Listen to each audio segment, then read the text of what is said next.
اہل عرب کی حالت زار پر کڑنے کے علاوہ آپ اپنی خلوت و تنہائی میں زندگی اور کائنات کے رازوں پر بھی غور و فکر کیا کرتے تھے اور سوچا کرتے تھے کہ زندگی کیا ہے، کائنات کیا ہے، یہ چاند سورج ستارے کیوں کر بنے، کائنات کیوں تخلیق کی گئی، کس نے کی، زندگی کا ظہور کب ہوا، کیسے ہوا۔ یہ وہ دن تھے جب آپ تنہائی میں غور و فکر کی ضرورت کے ساتھ ساتھ عبادت کو بھی لازمی سمجھتے تھے۔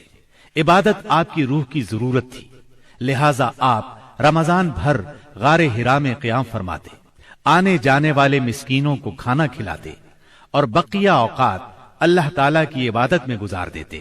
غار حرا مکہ مکرمہ کے مشرق میں خانہ کعبہ سے کوئی 3 میل دور جبل النور کی چوٹی پر واقع ہے۔ خلوت اور گوشہ تنہائی کی تلاش میں آپ غار حرا پہنچے۔ یہ چونکہ کعبہ کے سامنے تھا اور وہاں کامل تنہائی اور یکسوئی تھی، اسی لیے آپ کو بہت پسند آیا۔ رمضان کا مہینہ اور پیر کا دن تھا۔ آپ غار حرا کے اندر ذکر الہی اور عبادت میں مشغول تھے کہ یکایک جبریل علیہ السلام نازل ہوئے اور آپ کو وحی اور نبوت سے نوازا۔ سیدہ عائشہ رضی اللہ عنہا فرماتی ہیں، رسول اللہ صلی اللہ علیہ وسلم پر وحی کا آغاز نیند میں اچھے خواب سے ہوا۔ آپ جو خواب دیکھتے وہ سفیدہ سحر کی طرح نمودار ہوتا۔ پھر آپ کو تنہائی پسند آنے لگی، چنانچہ آپ غار حرا میں خلوت فرمانے لگے اور کئی رات گھر آئے بغیر عبادت کرتے اور اس عرصے کے لیے توشہ بھی ساتھ لے جاتے۔ پھر سیدہ خدیجہ رضی اللہ عنہا کے پاس تشریف لاتے اور اتنی مدت کے لیے پھر توشہ لے جاتے، یہاں تک کہ آپ غار حرا میں تھے کہ آپ کے پاس حق آ گیا، یعنی فرشتہ آپ کے پاس آیا اور کہا اقرا، یعنی پڑھیے۔ آپ نے فرمایا میں پڑھنا نہیں جانتا۔ رسول اللہ صلی اللہ علیہ وسلم فرماتے ہیں کہ اس پر اس نے مجھے پکڑ لیا اور اس زور سے دبوچا کہ مجھے چور کر ڈالا، اور پھر مجھے چھوڑ کر کہا اقرا، یعنی پڑھیے۔ میں نے پھر کہا میں پڑھنا نہیں جانتا۔ اس نے پھر مجھے پکڑ کر دبوچا اور چور کر ڈالا، پھر چھوڑ کر کہا اقرا، پڑھیے۔ میں نے پھر کہا میں پڑھا ہوا نہیں ہوں۔ اب اس نے تیسری بار دبوچا اور کہا اقرأ باسم ربك الذي خلق خلق الإنسان من علق اقرأ وربك الأكرم الذي علم بالقلم علم الإنسان ما لم يعلم۔ پڑھ اپنے اس پروردگار کے نام سے جس نے پیدا کیا، انسان کو لوتھڑے سے پیدا کیا۔ پڑھ تیرا رب بڑا کریم ہے جس نے قلم کے ذریعے سے علم دیا، انسان کو وہ بات سکھائی جسے وہ جانتا نہ تھا۔ اب آپ نے یہ آیات پڑھ دیں، پھر آپ ان آیات کو لے کر واپس آئے۔ آپ کا دل کانپ رہا تھا۔ آپ نے سیدہ خدیجہ رضی اللہ عنہا کے پاس پہنچ کر فرمایا مجھے چادر اڑا دو، مجھے چادر اڑا دو۔ انہوں نے چادر اڑا دی، یہاں تک کہ دہشت جاتی رہی۔ پھر آپ نے سیدہ خدیجہ کو واقعہ سنایا اور فرمایا مجھے اپنی جان کا خوف ہے۔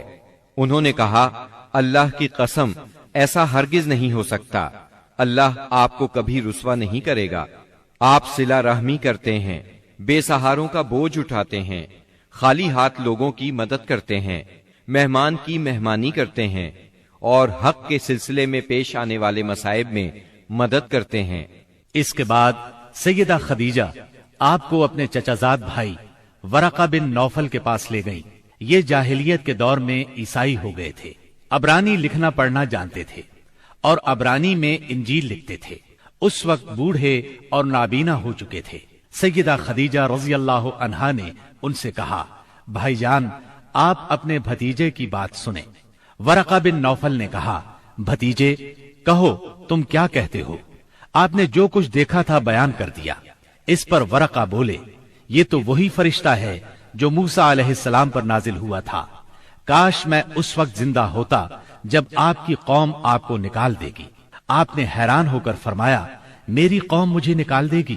ورقہ بن نوفل بولے ہاں کوئی ایسا آدمی نہیں جو تم جیسا پیغام لایا ہو اور اس سے دشمنی نہ کی گئی ہو، اور اگر میں اس وقت تک زندہ رہا تو تمہاری زبردست مدد کروں گا۔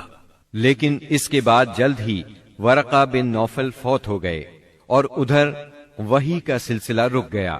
وحی کی بندش سے آپ کو سخت رنج و ملال ہوا، لیکن مصلحت الہی اسی میں تھی، کیونکہ اس طرح خوف جاتا رہا، معاملے کی نوعیت سمجھنے کا موقع ملا، اور دوبارہ وحی کی مشقت برداشت کرنے پر طبیعت صرف آمادہ ہی نہیں ہوئی بلکہ ایک گونا شوق اور طلب بھی پیدا ہوئی، اور آپ دوبارہ وحی کا انتظار کرنے لگے۔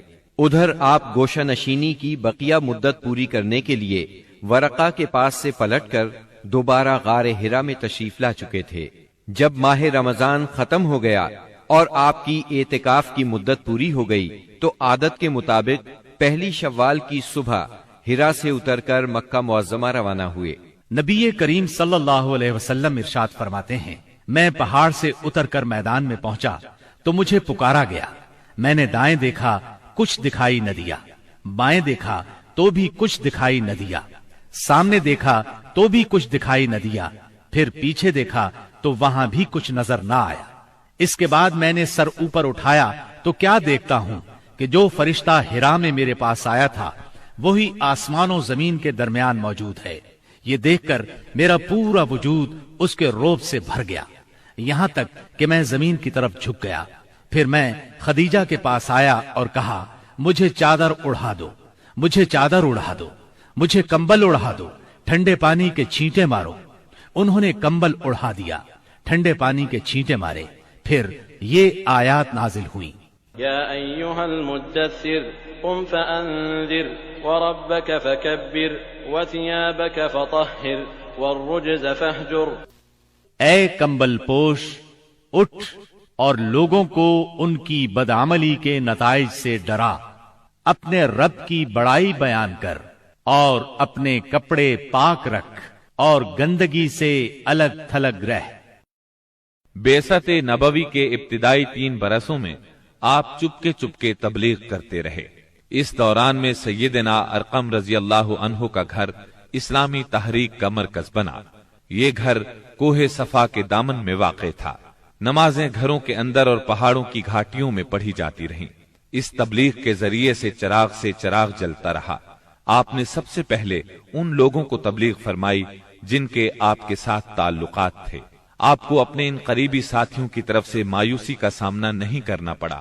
عورتوں میں آپ کی زوجہ سیدہ خدیجہ رضی اللہ عنہا، غلاموں میں زید بن حارثہ رضی اللہ عنہ، مردوں میں سیدنا ابو بکر صدیق رضی اللہ عنہ، اور لڑکوں میں سیدنا علی رضی اللہ عنہ نے سب سے پہلے اسلام قبول کیا۔ خفیہ دعوت و تبلیغ کا یہ سلسلہ قریباً 3 سال تک جاری رہا۔ اس عرصے میں جن حضرات نے اسلام قبول کیا ان کے نام یہ ہیں: بلال بن رباح، عثمان بن عفان، زبیر بن عوام، عبد الرحمن بن عوف، طلحہ بن عبید اللہ، سعد بن ابی وقاص، عمر بن انبسہ، خالد بن سعد بن عاص، عمار بن یاسر، خباب بن ارت، ابو عبیدہ بن جراح، سعید بن زید، جعفر بن ابی طالب، عبداللہ بن مسعود، ابو سلمہ، عثمان بن مظعون، صہیب رومی اور ارقم رضی اللہ عنہم۔ مجموعی طور پر قریباً 40 افراد نے اسلام قبول کیا۔ ان حضرات کو السابقون الاولون کہا گیا۔ اس خاموش تبلیغ کے نتیجے میں 40 افراد نے اسلام قبول کیا۔ اس طرح اسلام کی بنیاد مضبوط ہو گئی۔